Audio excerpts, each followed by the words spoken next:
Now touring America's principal cities, General Motors' 1953 Motorama is attracting crowds like this one of 55,000 New Yorkers who throng to the Waldorf Astoria on opening day. In the hotel's grand ballroom, the show is on. Most people weren't there to see the dancers, but to witness the unveiling of General Motors' newest creation, the Corvette. America's dream, an affordable sports car. When the curtains parted, no one was disappointed. There finally was an American sports car with the look and feel of a foreign roadster. But the road for the Corvette had been rocky. Corporate leaders had almost scrapped it several times. Only the dedication of Corvette enthusiasts had kept the Corvette dream alive for over 40 years. The Corvette, to me, and I think really it represents all the great things about America. It's like the Statue of Liberty or the space shuttle of cars. It really is the ultimate car. When you look ahead, you always got to keep one eye on the past.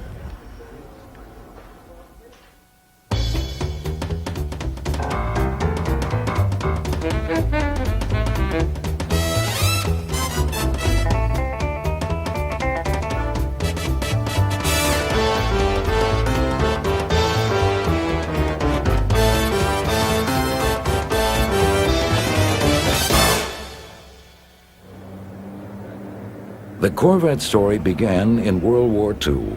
Overseas duty gave many American soldiers their first view of another culture.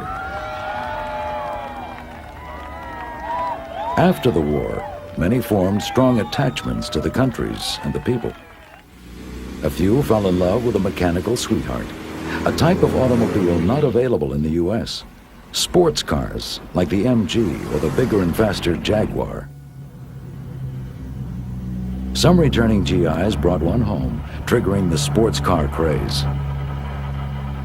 The other thing that was very exciting then was the arrival of the imports.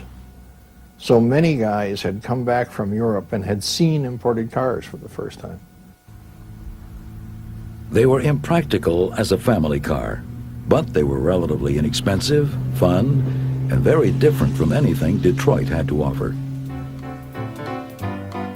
The early days of the American auto industry were different.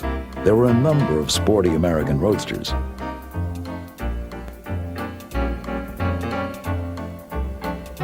Cars like the Mercer Raceabout were built to be taken directly from the showroom to the racetrack. Many dreamed of owning a Mercer or its rival, the even faster Stutz Bearcat.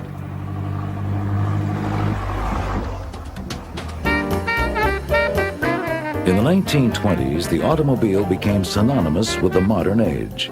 It meant fun, freedom, and speed.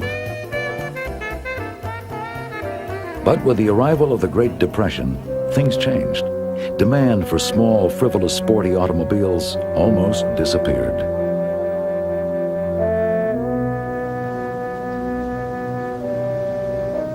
In order to survive, U.S. manufacturers concentrated primarily on practical, inexpensive transportation. However, the allure of speed wasn't completely forgotten.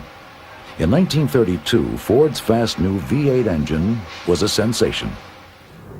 High-end sports and luxury models were doomed. Cars like the record-breaking Duesenbergs couldn't find enough buyers. One by one, these car companies began to vanish.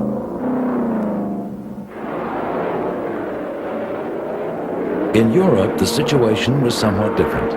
The passion for more sporty cars was partly fueled by a love of road racing, and European drivers wanted to emulate their racing heroes. In the United States, the outbreak of World War II put any plans for the revival of an American sports car on hold.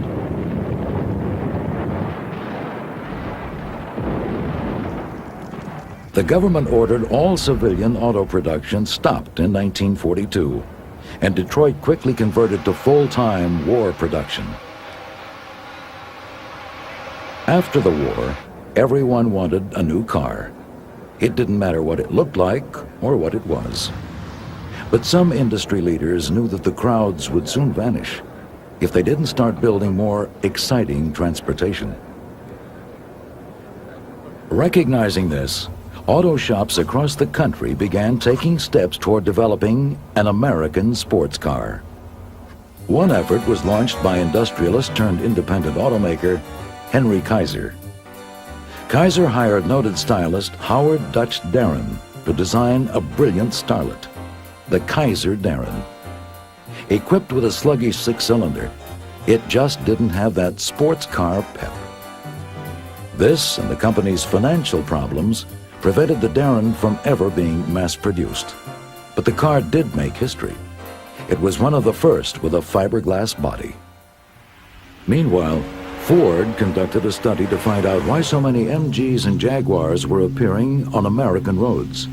GM also wondered what these people wanted. They look for adventure, they look for personal statements, they look for attitude, they look for all kinds of things in a car over and above simple, safe transportation. At this point, General Motors was on top of the world, and it acted first. Its 5 divisions made it the largest and richest company in the world. In the coming decade, it would become the first corporation to gross $1 billion. Its primary competitor, the Ford Motor Company, was nearly bankrupt after the war. Despite GM's enormous sales and profits, its chairman, Alfred Sloan, knew Ford wouldn't be down forever, and GM must change its stuffy image. Sloan reached out to the man he hoped could rev up GM, his top designer, Harley Earl. Harley Earl was born in Los Angeles before it became the movie capital of the world. Hollywood's burgeoning fascination with the auto paralleled Earl's. It is said that his flair for showmanship had its origin in chats with his neighbor, filmmaker C.B. DeMille. While Hollywood taught the world to laugh at the chase scene, Earl wanted to make the world chase after his designs. He got his start with his father, who repaired and built car bodies, and eventually custom cars. Movie stars recognized Earl's knack for design and had him create their cars. Custom bodies for cars were not unusual in that day, especially for wealthy people. Buying a custom body for your car was sort of like buying a custom tailored suit.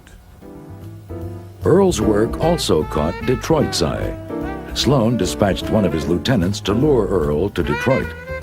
Sloan recognized that he wanted somebody who could help design these cars more than the engineers were doing. And up until that time, engineers were designing. Earl's first effort, the 1927 Cadillac LaSalle, was a hit. Sloan persuaded the board to create a first, a design department, and asked Harley Earl to be its director. The art and color section under Earl's leadership quickly demonstrated that art and imagination had a role to play in auto manufacturing. Earl showed his designers how to use modeling clay to create softer and rounder shapes. He eliminated running boards, integrated the headlights into the car body, and introduced curved glass. Harley Earl had to develop the techniques for mass designing cars the way, say, Henry Ford developed the techniques for mass producing cars. And everyone else in the industry learned from him, so that he became not just the dean, but more than that. I mean, he was the provost of the College of Car Design. But an early failure taught Earl that you can't get too far ahead of the public. They must be conditioned for change. The softening up was accomplished with a succession of styling exercises, dubbed the Dream Cars.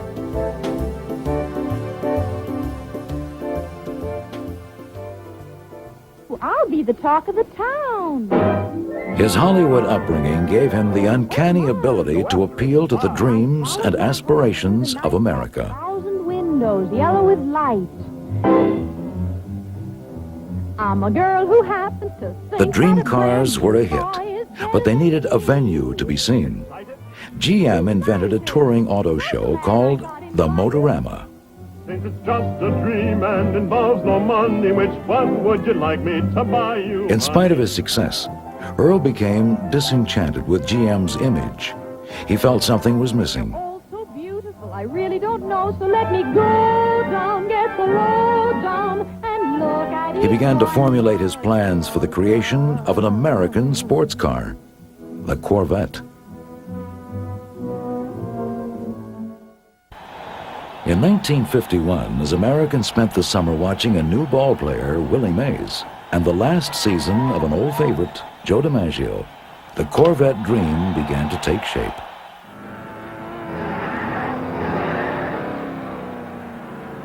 Harley Earl wasn't at the ballpark. He spent his summer at the races, watching the world fall in love with foreign-built sports cars. He desperately wanted to build a domestic sports car that would wow the crowd. It would be a home run if it also turned out to be affordable.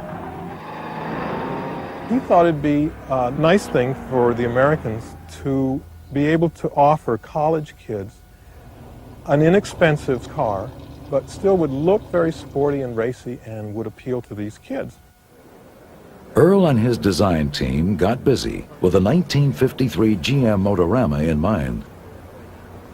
He gave his staff free rein, except they had to use stock GM mechanical components. His personal styling favorite, the Jaguar XK120, inspired the designer's initial sketches. Earl quickly approved. Earl decided to use a relatively new, lightweight, and rust-free material for the show car's body, fiberglass. It gave the car something that the MGs and Jaguars didn't have. But he didn't know if Chevrolet would approve fiberglass for a production model, or whether it would work. It wasn't that the idea of using plastic for car bodies was new. It just hadn't been done on a large scale. In the 1930s, Henry Ford was so interested in the production of plastics from soybeans that he planted enough acres to grow the vegetables for 1 million cars. But even Henry Ford couldn't find a way to cheaply produce plastic cars. In the end, he made only one. With this in mind, Earl knew that using fiberglass was going to be a hard sell to the management team, but he argued that, at this stage, it was only a show car. The idea was first to show it as a Motorama show car, and then to try to talk Chevrolet into building this car.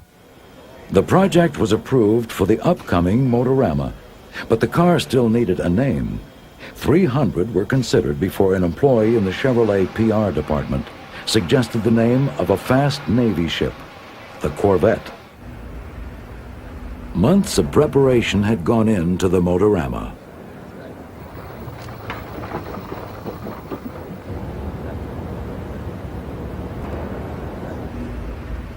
They'd been waiting for hours, but it wouldn't be long now until the public got a look at the new Corvette. A somewhat nervous Harley Earl oversaw last-minute details. The stakes were high. This 1953 show car had to be a hit, or his dream would die. Finally, it was showtime.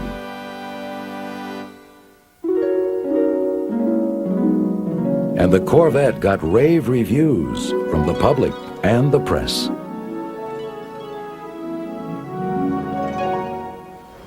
Because of the response to the show car, Chevrolet scrambled to produce the Corvette.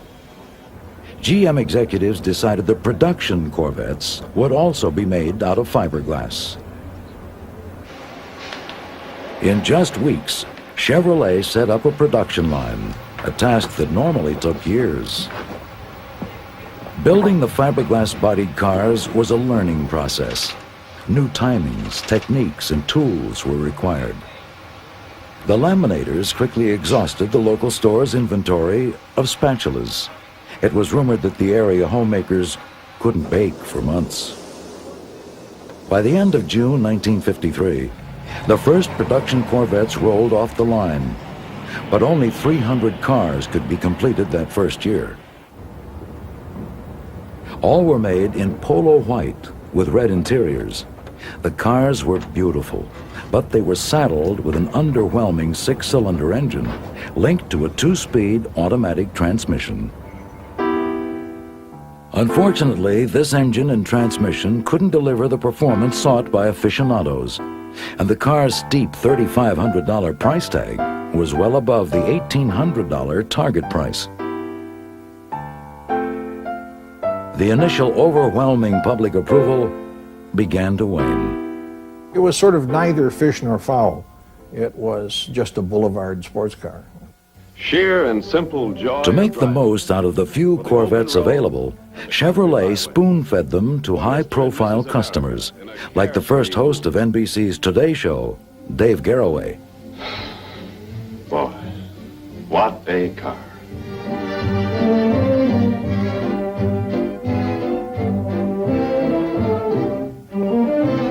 But the public was not convinced.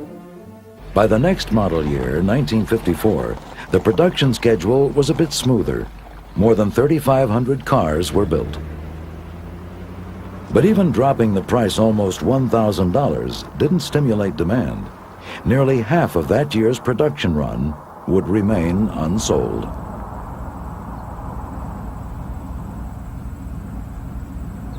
The word was out.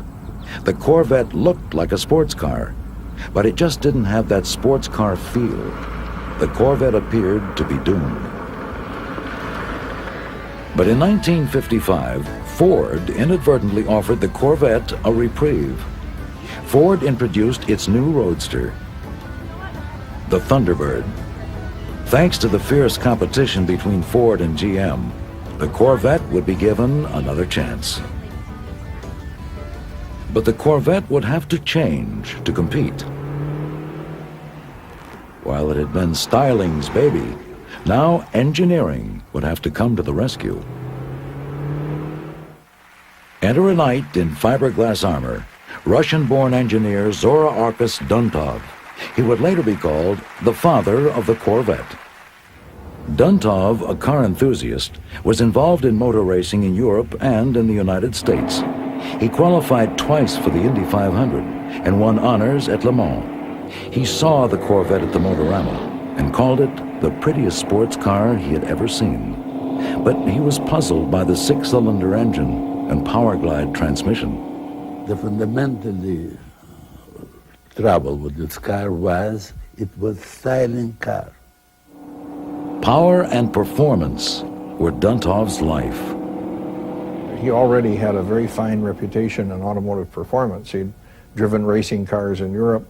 He had created an overhead valve cylinder head for the Ford flathead V8 called the R-Dun, which was a very successful conversion that turned the old flathead Ford into a much more powerful, much more efficient engine.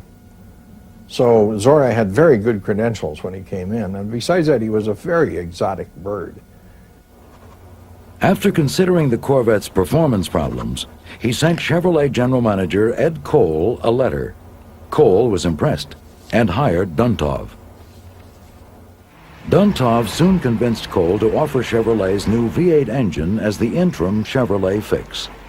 The engine was lighter than the 6 and cranked out much more horsepower. While Ford executives celebrated the Thunderbird, Chevrolet was planning to rescue the Corvette. For 1956, Chevrolet first called on Harley Earl to redesign the body. The public began to respond.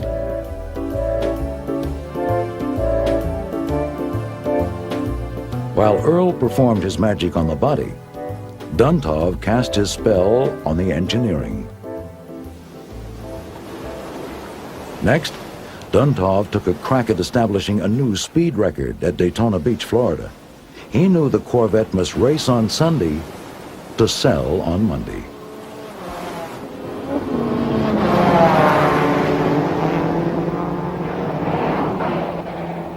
Duntov's Corvette became the first American car to top 150 miles per hour at Daytona Beach.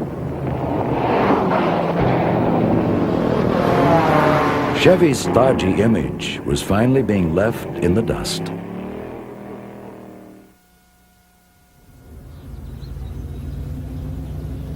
There was no need to change Corvette's looks for 1957, but new performance options like a 4-speed manual gearbox and fuel injection helped to nearly double sales. Fueled by his success, Duntov now wanted to develop a Corvette race car that could compete at Sebring and even Le Mans. In 1957, Duntov's request for a factory racing program was approved. Work began on the Corvette Supersport, or SS race car.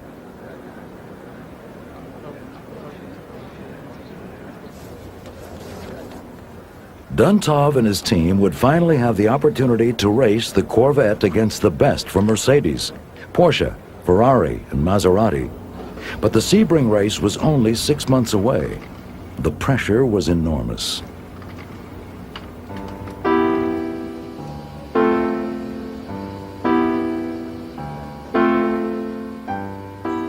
It was rumored that to speed up the process, he copied a Mercedes 300 SLR frame. Duntov was striving for lightweight and strength.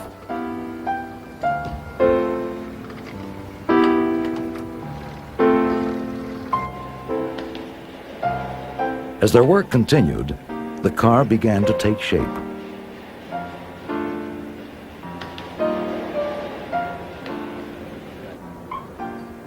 In order to test components, Duntov prepared a similar car he called the SS Mule. The test results were exciting, and Duntov was sure that the Supersport could be a winner. It wouldn't be until much later that the true value of the Mule was realized.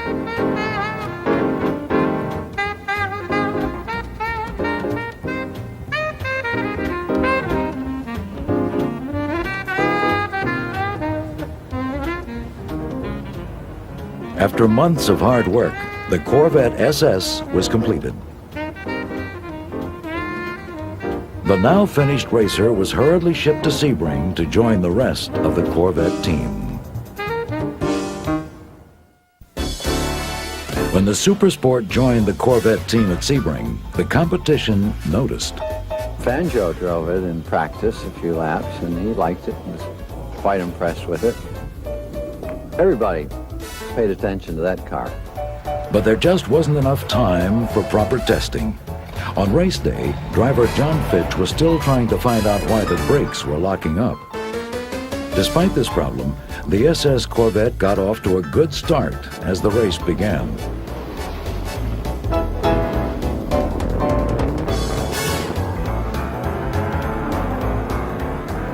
But the brake problem grew worse. By the end of the third lap, Fitch couldn't control the front end of the SS. After a quick tire change, he returned to the race and began to challenge the leaders. The rest of the Corvette team held its own and hoped the SS would pull through. The SS withdrew from the race. It just wasn't meant to be. The other Corvettes finished. One managed to win the production GT class, and the others finished 15th and 16th.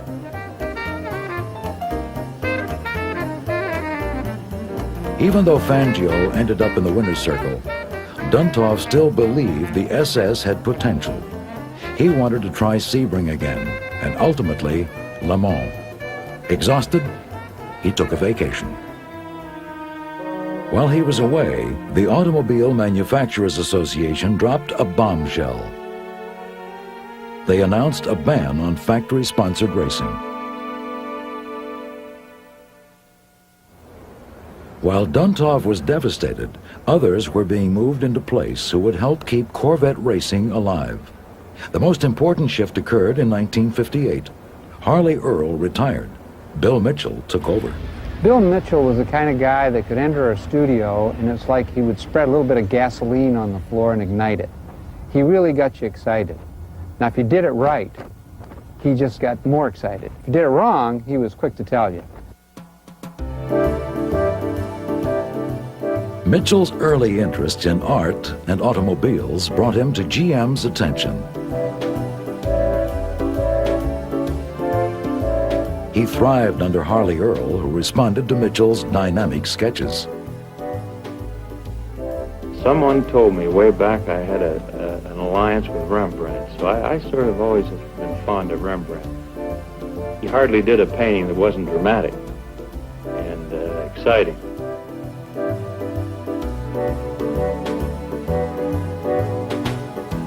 For his personal excitement, Mitchell acquired an early Corvette racer.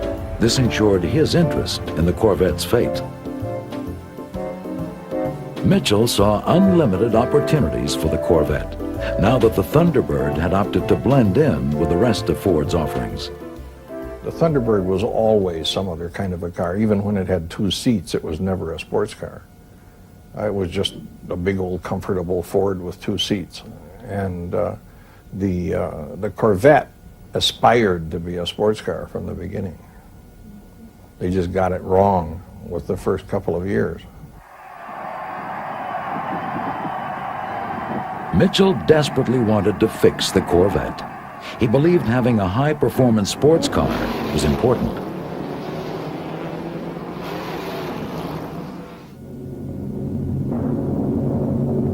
When Mitchell assumed control, racing was still a dirty word. Chevrolet was busy selling the safety and durability of its full-size lineup.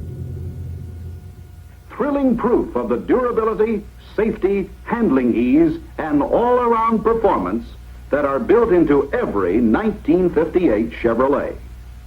Well, you'll excuse me if I sound a little prejudiced, but after that, what a car. Will you ask your Chevrolet salesman to demonstrate its many, many features to you and your family? Powerful people at GM opposed high performance and speed. Mitchell thought it was a natural human urge. I think when the light changes, you want to go. You want the car to turn and handle the way you like to have it handled. Undaunted, Mitchell made a bold move that assured the Corvette's future. He knew what was left of the Corvette's racing effort was stored at GM's Tech Center. Bill Mitchell actually had purchased the Stingray, or it actually was the Corvette SS mule chassis that Zora had put together for the Sebring race. And it had been the test mule that everybody had driven. And they had no use for it because they quit the racing program. So Bill Mitchell purchased it from Chevrolet for, I believe, the sum of $1. Time spent on the racing circuit convinced him that he could develop the car and set up a racing team. He sketched on the back of an envelope kind of one main line with a little sweep to it and with these bumps for the wheels. He says, no. I want a mean-looking car, something like this, but you make it slick. This 1959 car borrowed many elements from the Corvette SS, but took on its own identity. Mitchell's love of deep-sea fishing gave this race car its name, the Stingray. We stretched the wheel shapes out a little bit longer. We cleaned up the headrest slightly, and we're off and running. That became the Stingray sports race car. The car had a name, but it needed a driver who would meet the Sports Car Club of America's amateur requirements and give General Motors' involvement plausible deniability. A dentist who had raced Corvettes for years, Dick Thompson, agreed to come on board. By April of 1959, Thompson and the redesigned car were ready to go. Without delay, they took the car to a race in Marlboro, Maryland. Mitchell was confident he had a winner. Zora had the right guts under it. And to me, when they raced that at Sebring and Fangio and Moss and they drove it, they came right out and said, this is a hell of a car. As usual, the first outing was a bit rough. The Stingray's brakes locked up, and the inverted airfoil design literally lifted the front wheels off the ground. Over the next several months, they worked on the problems as they continued their racing efforts.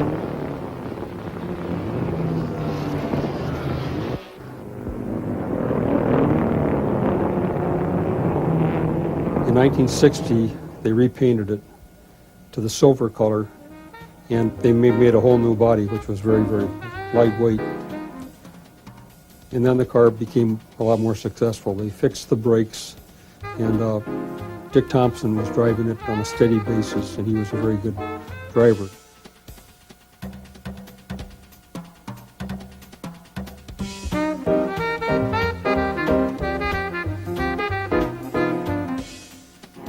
After several more outings, the car had become a fine racing machine. Because of the official racing ban, General Motors still kept its distance, but the Stingray began to win. The next year, it won the SCCA C production title by a wide margin.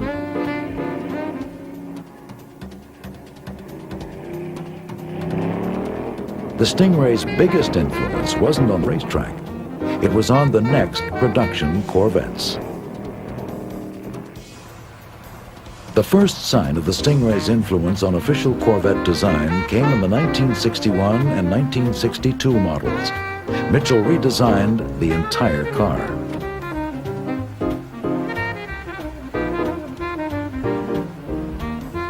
For the first time, it sprouted the now familiar four-round tail lights. These would remain a symbol of the Corvette until 1991.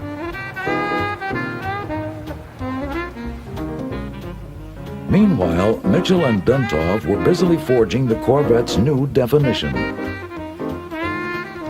By 1963, they were ready to unveil the next Corvette.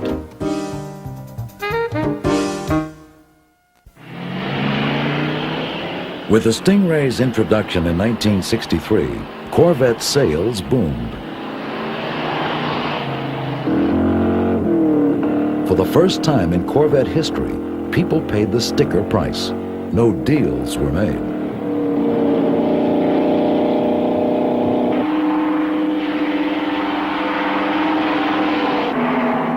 The Stingray Racer lent its name and many design elements to the new Corvette.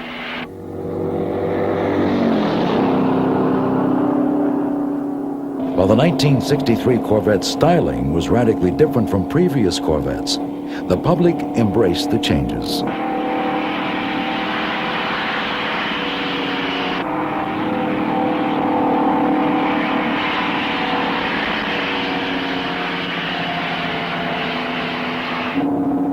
It was the first time people could choose from an open-top roadster or a fastback coupe. The fastback resembled Mitchell's own Jaguar E-Type.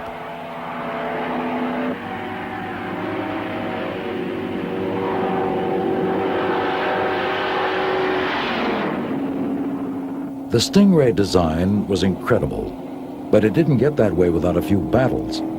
Mitchell and Duntov went head-to-head over whether the Corvette should have a split window design.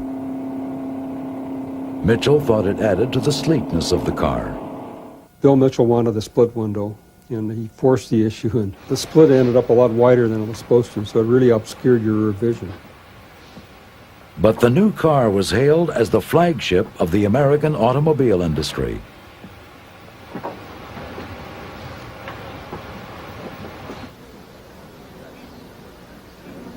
Duntov told Car and Driver magazine that he now had a sports car he could be proud to drive in Europe. It was a car that really did answer the competition in that field. It had independent rear suspension. It had a truly state-of-the-art assortment of engines. It had very good handling. It was a very nice car to drive compared to the former solid axle car. In 1964, over 20,000 Corvettes were produced, and the plant had to work double shifts to keep up with the demand. Mitchell caved in and finally agreed to a one-piece rear window. The split was gone.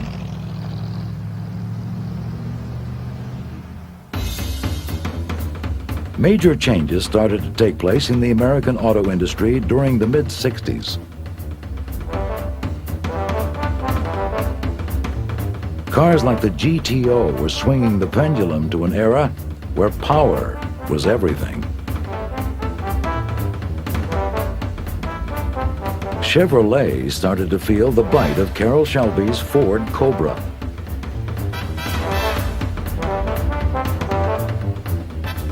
Ironically, Chevrolet could have been the predator if executives hadn't turned their noses up at Shelby in 1961. But by 1965, Mitchell was already planning the next Corvette and refused to let the Cobra's venom stop him. It all started years earlier with a fishing trip. Bill Mitchell had caught a shark off of Bimini, and of course, he said it was a mako shark. I don't really think it was, but that's what he thought it was. Mitchell asked stylist Larry Shinoda to design an experimental Corvette resembling the fish. Near the front wheel well, the car had vertical gills and a sharp, menacing nose.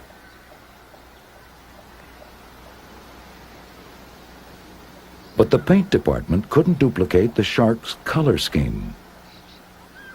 The styling paint shop couldn't match it. They tried and tried. They finally came over to the warehouse and they borrowed the shark.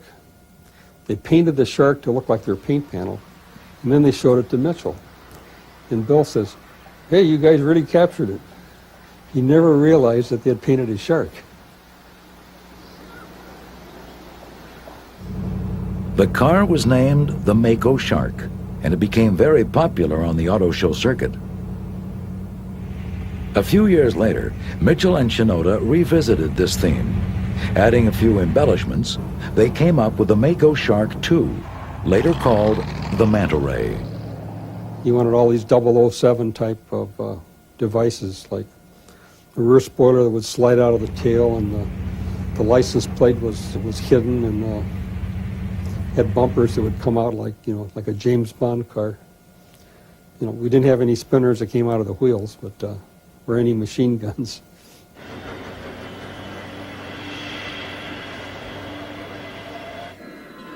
The Mako Shark 2 got compliments from around the globe. Critics in New York, London, Paris, and Turin all liked the unusual style. This concept greatly influenced the Corvette's next generation. Mitchell was pleased. It's my personal taste. I have 1,600 designers, but sometimes you like to do one yourself, you see. And this is the thing I like.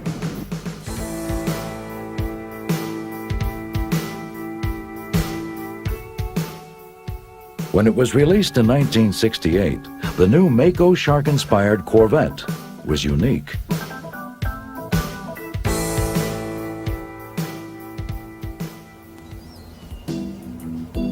While it would take a year to work out the mechanical bugs, the shape was a hit right away. People responded to the streamlined body, tiny roof, and droopy nose. Stylists described the car as sneakier than its predecessor.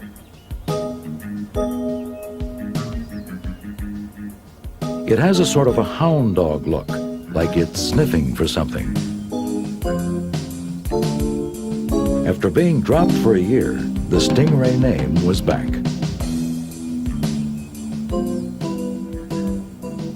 While the press and public warmed up to the Corvette, outside forces once again created new obstacles.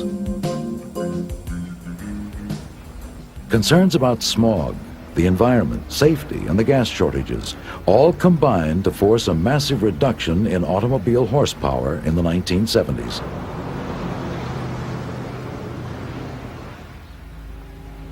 Horsepower became a dirty word, much like racing was in the late 50s. All cars were required to run on unleaded gasoline. Deprived of lead, horsepower needed to be reduced. While the public stood in gas lines and fretted about fuel economy, the U.S. supercar was losing its power. They had to temper performance to get clean engines and better fuel economy, and they simply threw the performance baby out with the clean air bathwater. They just suddenly found themselves with cars that had drivability problems. They had cars that didn't do anything very well.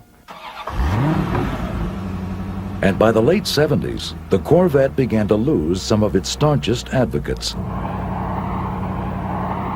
Duntov turned 65 and retired, and just 3 years later, Bill Mitchell decided to call it quits.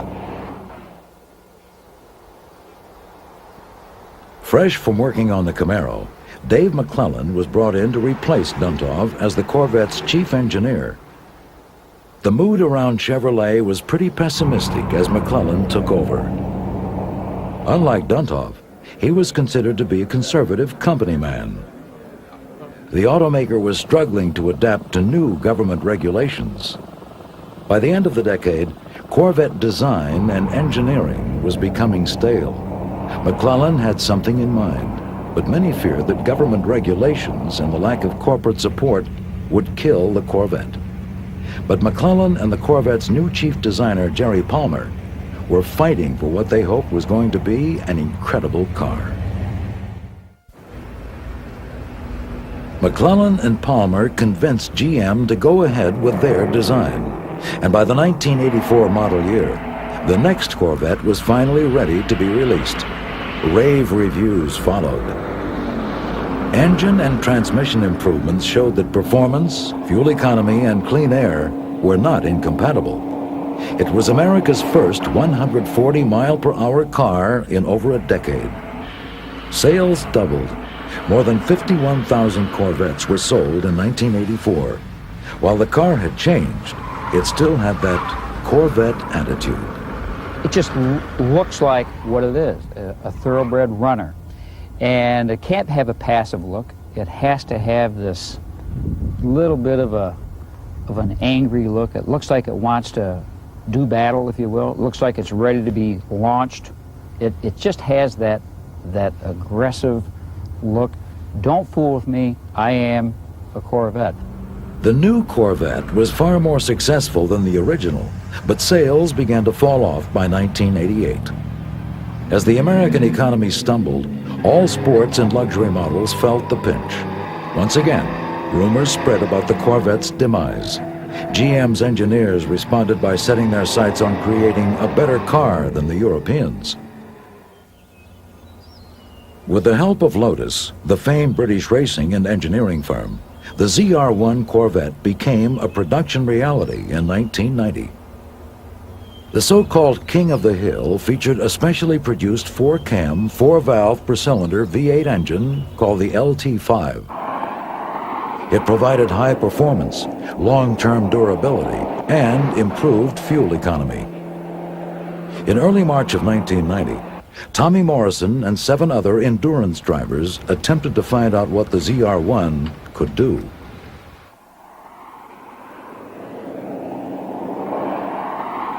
They set out to challenge what was called the Mount Everest of motordom, the 24-hour, 5,000-mile land speed record. The drivers knew that many had tried to beat the record, and all had failed. It was a grueling test for the drivers and the cars. They drove into the night.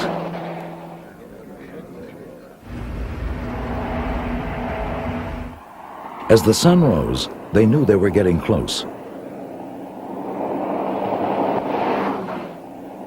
3 hours later, they established a new 24-hour record of over 175 miles per hour, almost 15 miles faster than the old record.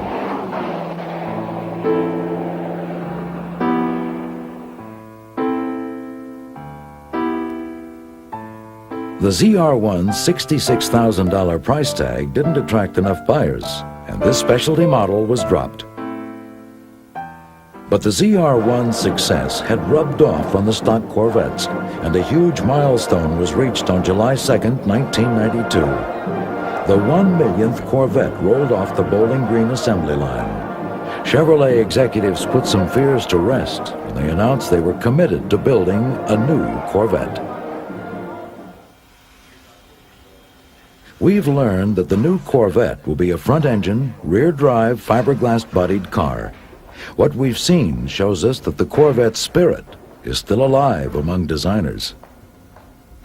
It's got to be American, and it's American design. which makes it very important to this heart. I call it the heart of America. It's got one hand kind of in the past and the heritage and understanding the Corvettes of previous days. We're not building a passenger car. This is America's dream. Responsibility for America's dream is now being passed on to a new generation of designers, engineers, and managers at GM. This new team will probably have to fight to defend their vision of the Corvette, but they can count on Corvette fans for support. This was shown in the summer of 1994, when Corvette loyalists made the pilgrimage to Bowling Green, Kentucky, to celebrate the official opening of the National Corvette Museum. It was a love fest. GM leaders, Corvette dealers, and thousands of enthusiasts came to see their beloved car. The museum is certain to fulfill avid Corvette lovers' dreams. It's also a shrine for the enthusiasts, the people who just love the Corvette to death. It's America's icon. Sometime in or around 1997, the new Corvette will make its debut. While we can only look at the current crop of Corvette show cars and speculate about the next production model, it's likely the Corvette will maintain its place as the perfect sports car tonic for the blues. No matter what happened, it could have been a horrible day, but the fact that you drove a Corvette home, had that Corvette to drive, just made it a great day.